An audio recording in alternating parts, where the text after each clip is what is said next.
Hello, NeXT community. So we have the ongoing saga of the Turbo Cube with Dimension board and my general luck with computers. So today is leap year day.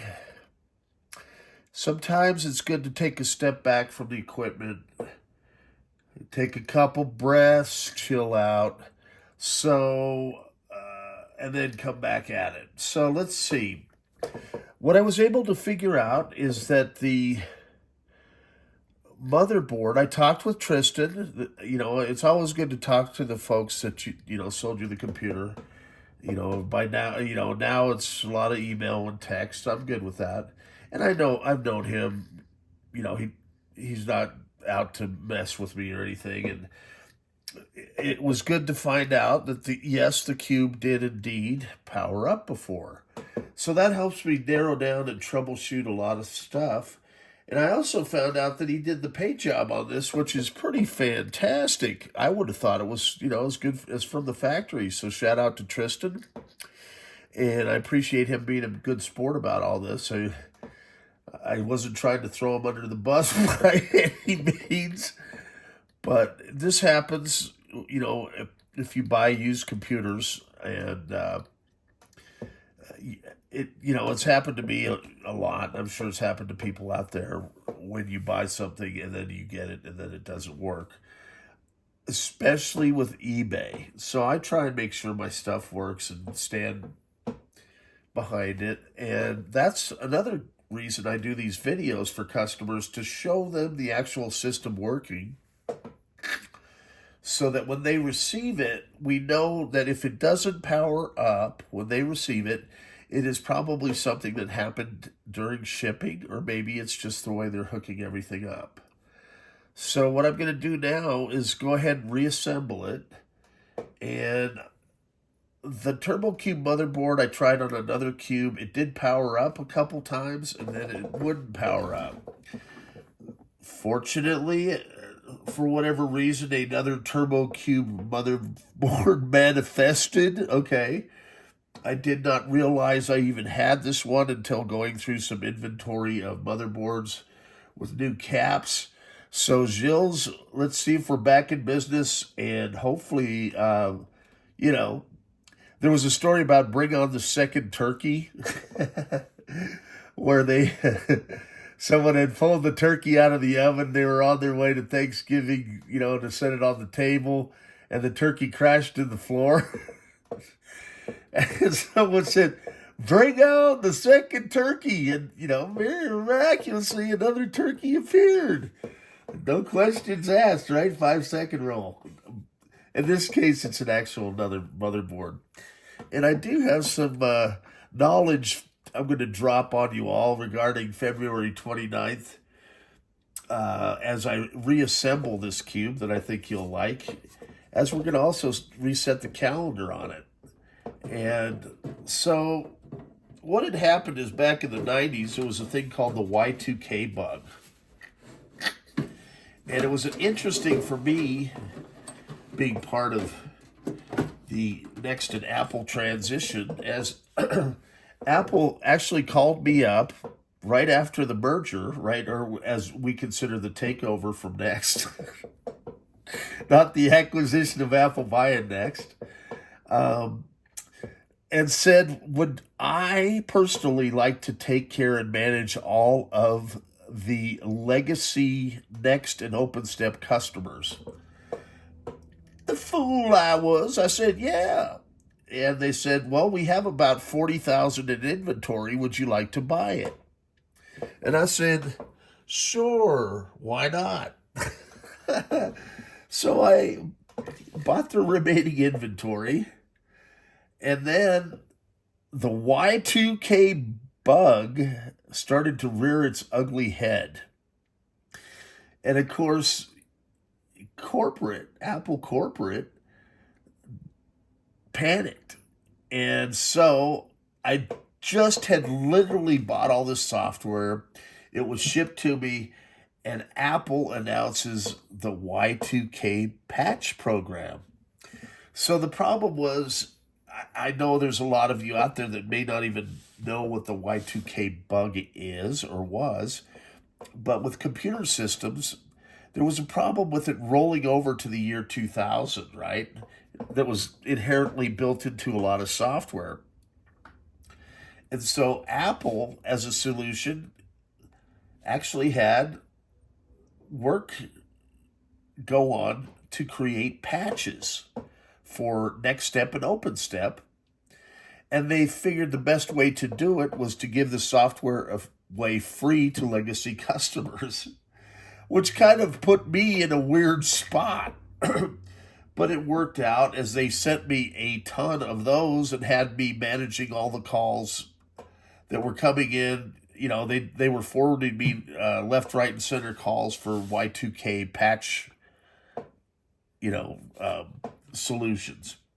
So now we have the Y2K patch CDs that a lot of you have seen, and they'll actually say Apple on them.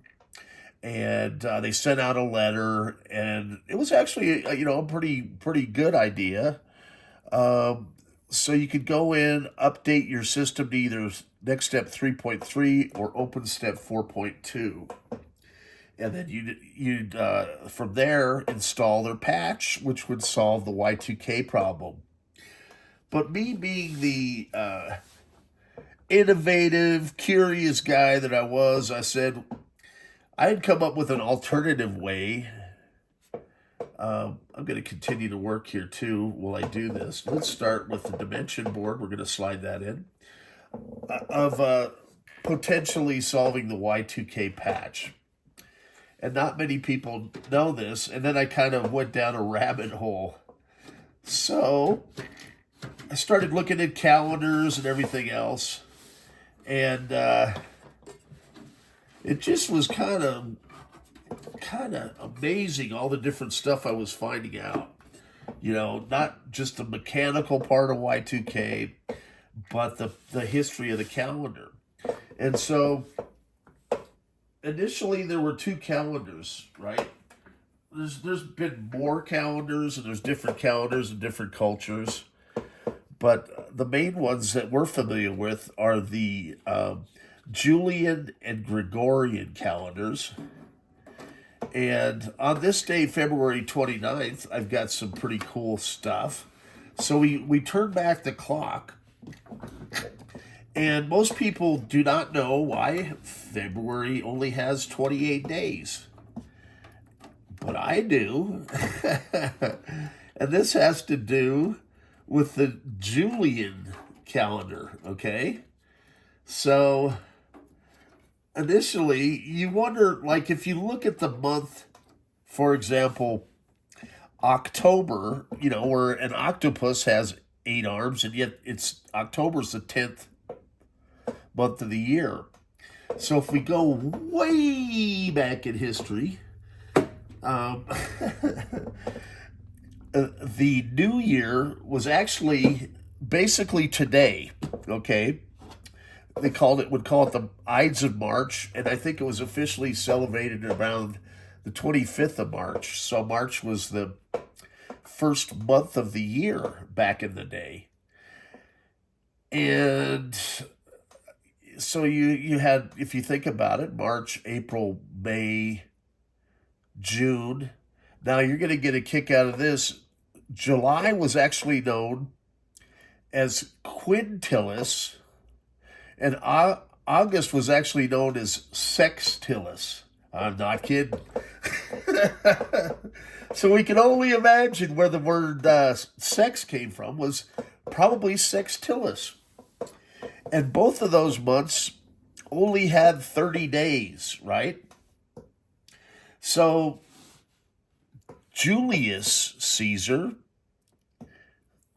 said 30 days is bad luck, and I'm going to rename Quintilis to July.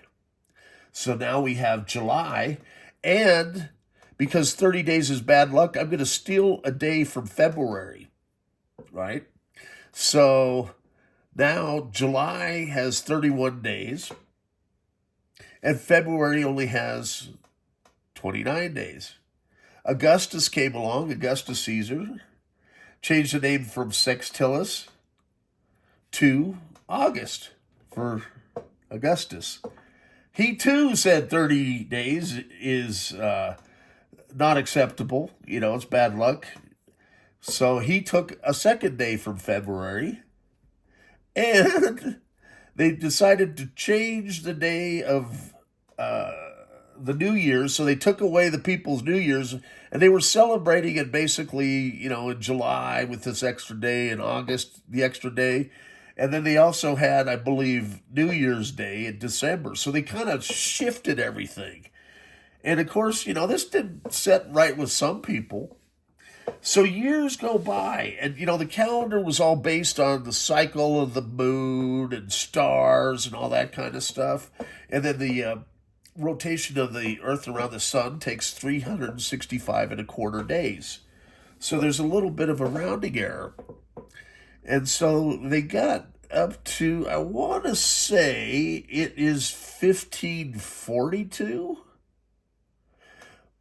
And they also had to plan Easter.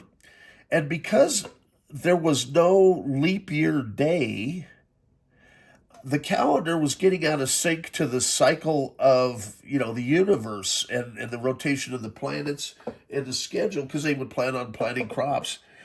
So they did some, back of the envelope math and figured, well, if we just add a day and call it leap year day every 4 years, we should be able to adjust it. Now, what they also did that made a lot of people mad, and there was protests in the streets, was they took away 11 days in September. I think it was 11, I'm not sure of the math, but it was somewhere around, I believe, September 11th through the 20th. So those vanished, and so all of a sudden it was the 21st of September to make up for the rounding error, to get everything back in sync, and then install leap year day. So now there was a split, because there's the people that still, like even Russia, I believe, still uses the Julian calendar, right? And we use the Gregorian calendar here. So there's been that continued split in the two calendars. So, just a cultural difference.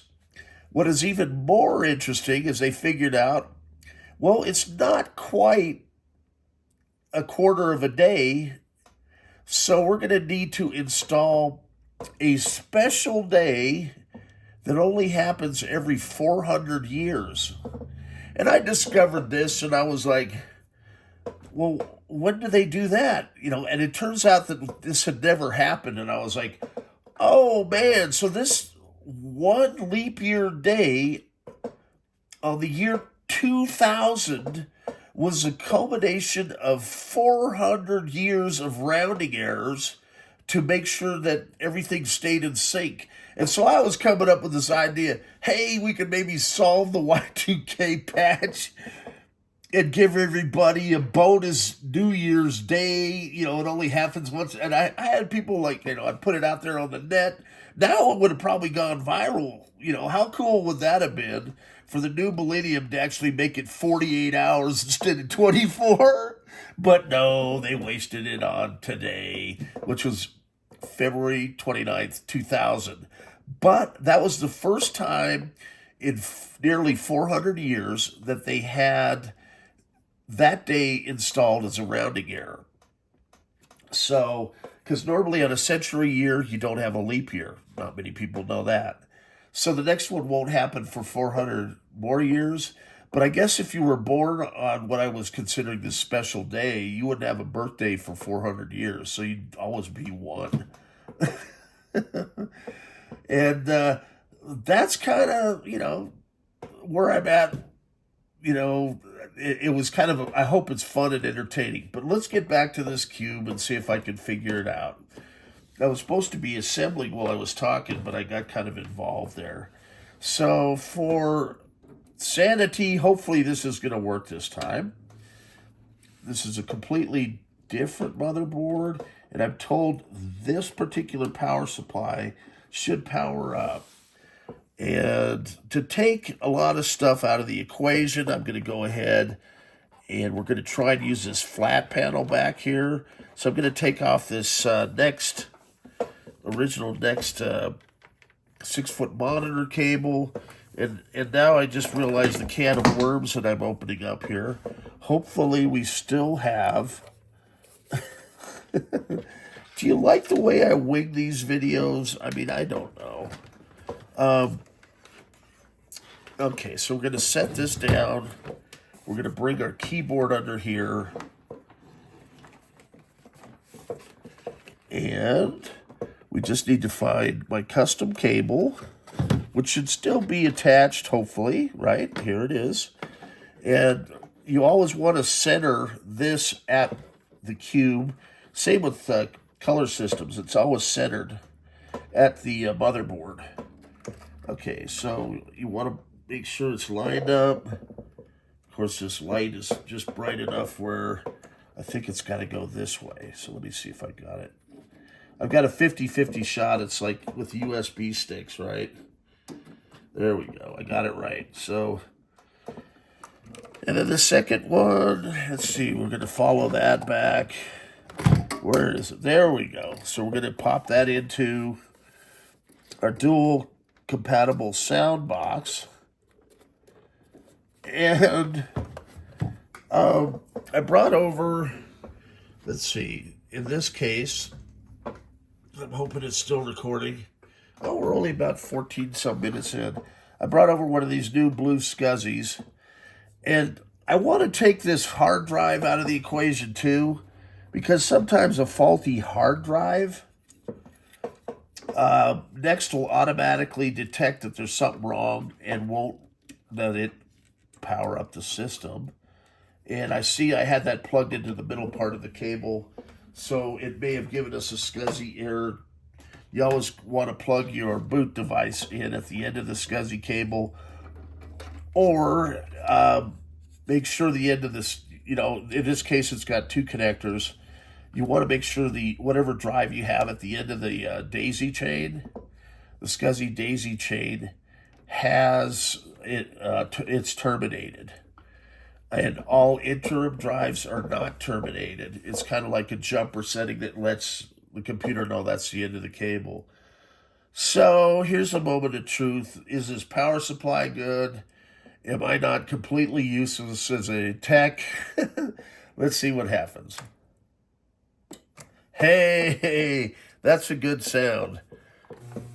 And I want to see if I can actually get anything on this monitor here. I hear some noise coming out of it. And I'm hoping there's some brightness left in it, maybe. The color monitor. Okay. Yeah, I'm going to have to work on this switch a little bit. It was working earlier. There we go. Maybe that'll work. But I didn't hear it like power up or anything.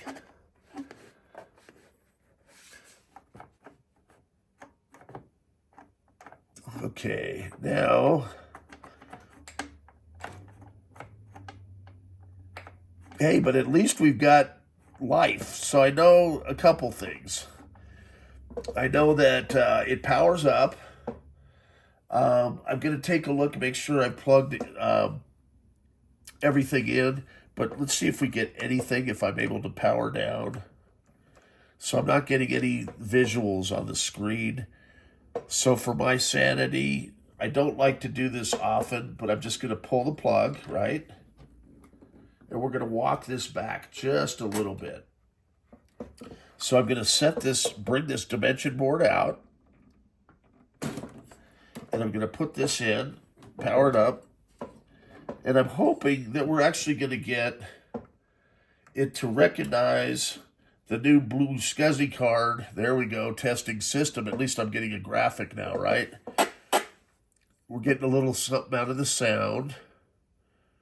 And then it's given me an exception fault error. I mean, just the story of my life here. So, let's try something here. I'm going to try and turn the DRAM off just to see if that's going to help me at this point.